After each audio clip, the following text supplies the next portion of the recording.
Hello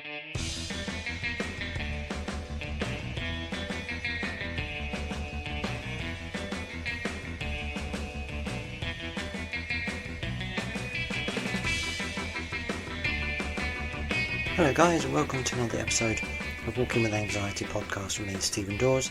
Thank you for joining me as always.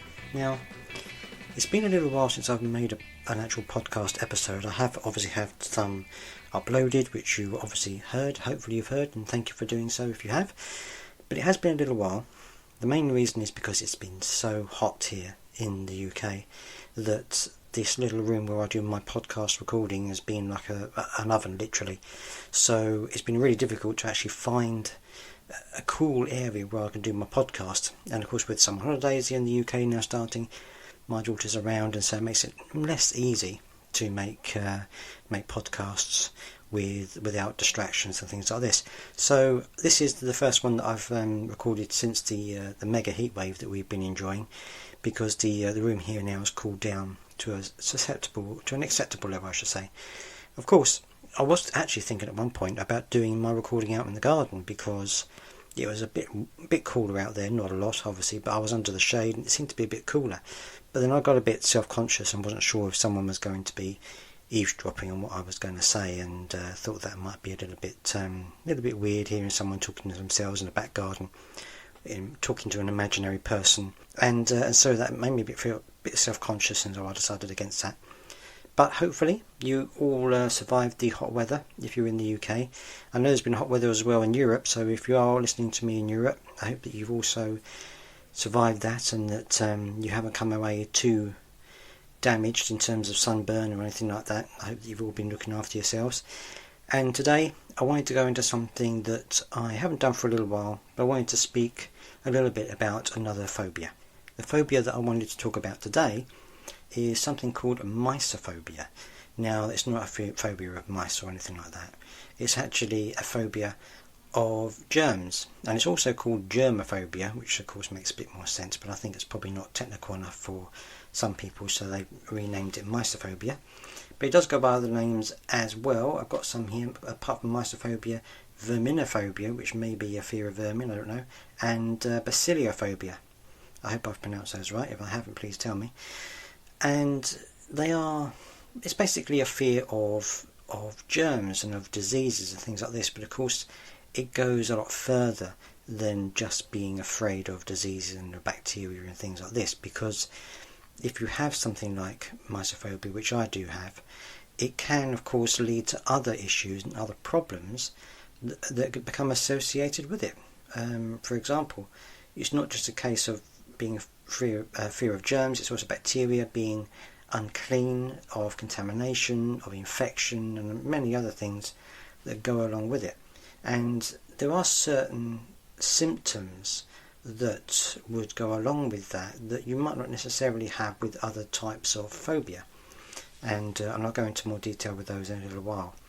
But of course germs are everywhere. You know, if you actually were able to see germs, then I think the average person would probably be freaking out, but certainly someone with mysophobia would really be freaking out. But thankfully you can't see them. But of course you know they're there, and everyone, I guess most people throughout their daily lives may not necessarily think about it. You know, you might occasionally think about it. So say if you drop something on the floor, you know, the old 5-second rule thing takes place, and if you drop something you might necessarily want to eat it because you might think about what's on the floor or things like this. But of course generally in your day-to-day life you don't think about these things, and perhaps if you're with someone who's not well, if they've got a cold or something, again that might cross your mind as to what's going on, or you know, about the possibility of being contaminated with their germs or picking something up. But in general terms you go through life without really thinking about it too much. However, if you have mysophobia, that is a very different situation, because certainly for me, and I haven't really spoken that much to other people who've had this, so if you have mysophobia or germophobia or however you want to call it, please talk to me, let me know, get in touch with the show. You can leave a comment. I'm on a new network now called the Big Red World Network. You can comment on Spreaker, which I'm on now. You can actually leave a comment on there, so please do. I'd love to hear from you. Also on Twitter, Walking with Anxi, it's ANXI at the end. You can also get hold of me there. Or you can email the show, stephendawes@walkingwithanxiety.co.uk.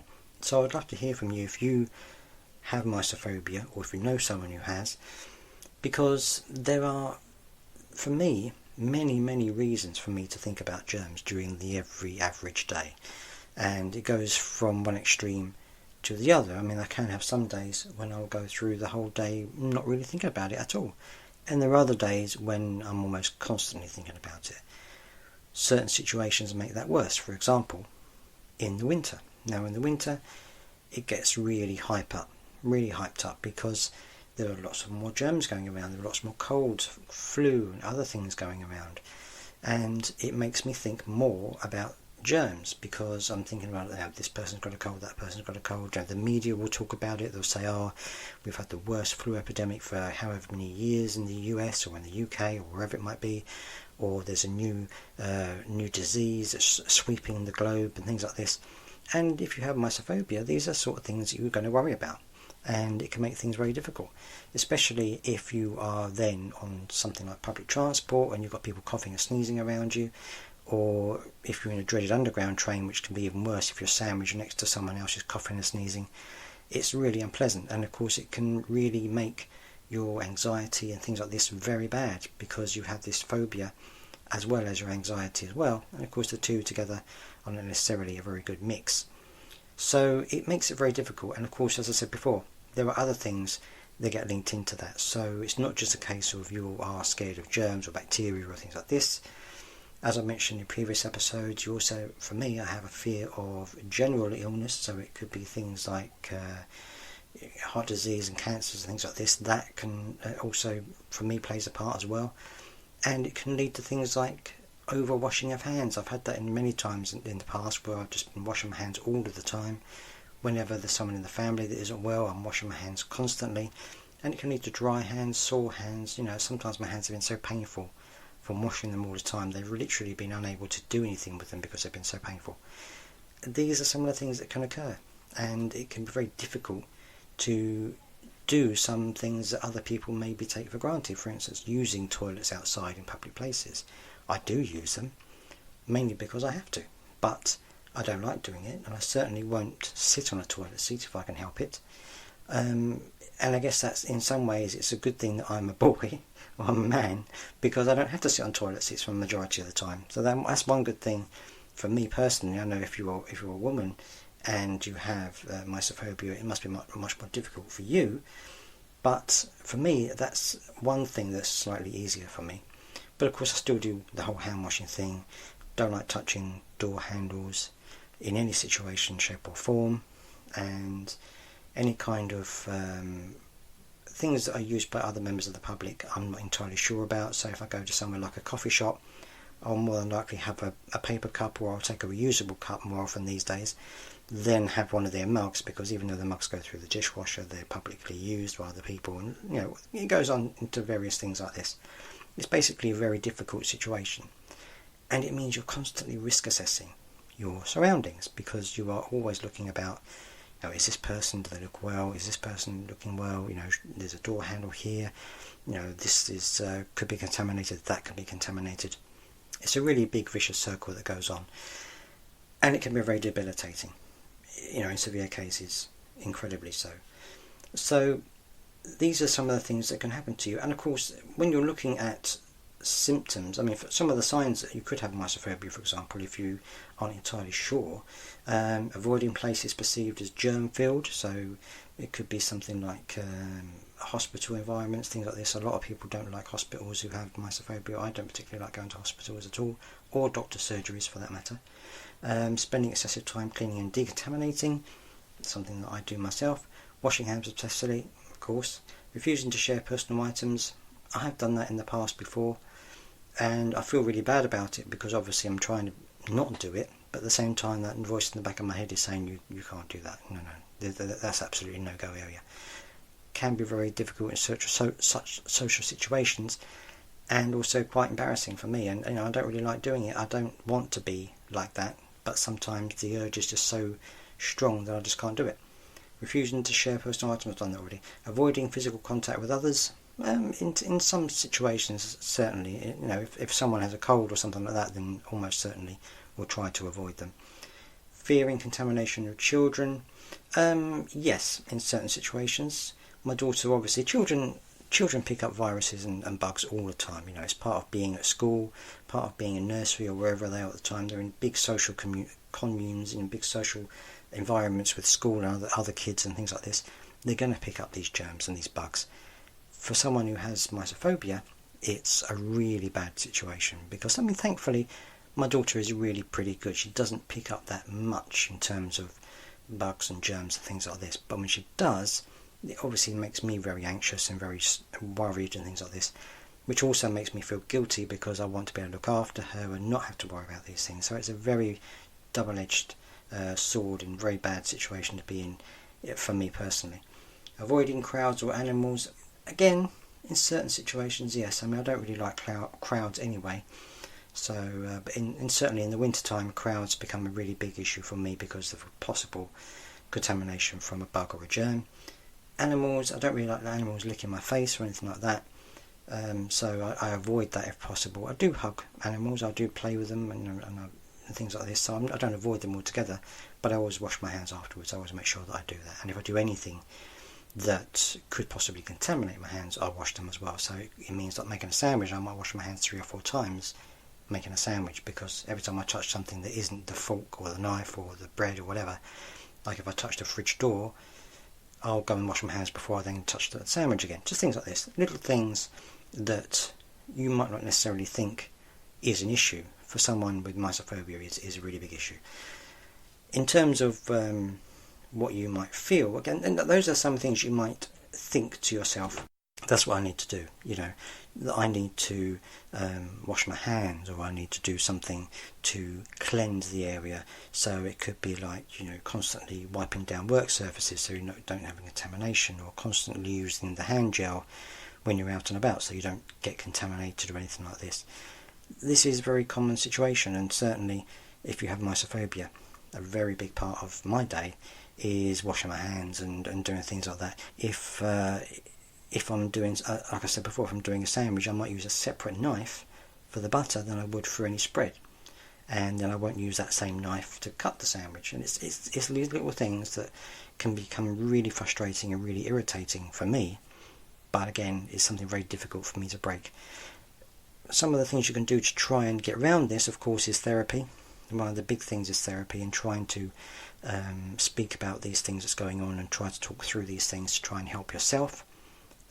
Also, you need to talk about educating yourself, so trying to do a little bit of research into how these things work and to what you can do to try and avoid germs, but not go overboard and not go too far with it, so that you get to the point where you can't avoid washing your hands all the time and things like this. And sometimes trying to educate yourself about what these things could do to you and what could happen can actually make it a little bit easier, because, you know, very often knowledge is power, as they say, and if you can gain the knowledge to help you, then that can very often be a good thing for you to try and overcome. Another thing you can try, of course, is medication, such as antidepressants and things like this.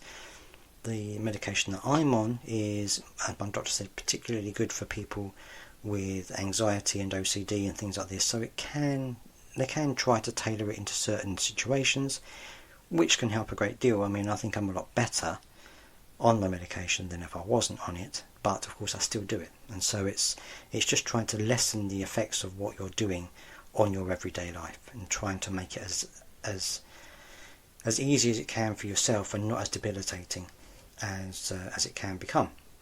So it's a very difficult phobia, because it does have its own unique situations around it that can generate other additional issues along with just the mysophobia.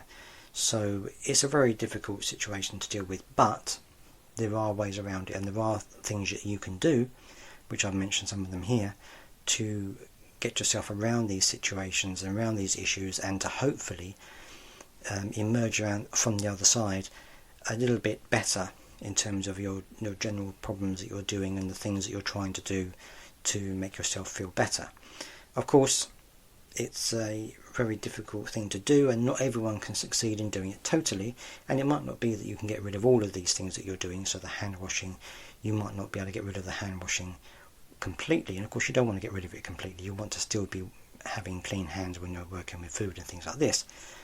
But the overwashing of your hands, you might be able to lessen the amount of times you do it. So it might not go completely, but you might be able to get down to a manageable amount, so that you can still carry on doing everyday things without such a debilitating thing as having to keep going and washing your hands. Things like this.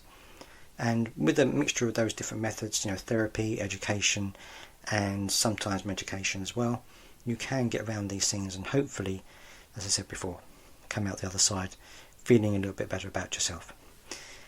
I hope that you've enjoyed this episode. I wanted to talk about this for a little while, but I haven't had the time to get around to it. But I hope that you've enjoyed this episode.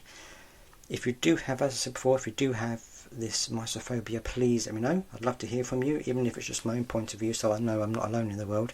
Well, I know I'm not alone in the world with this, but it's nice to hear from other people who also have mysophobia and their own experiences as well.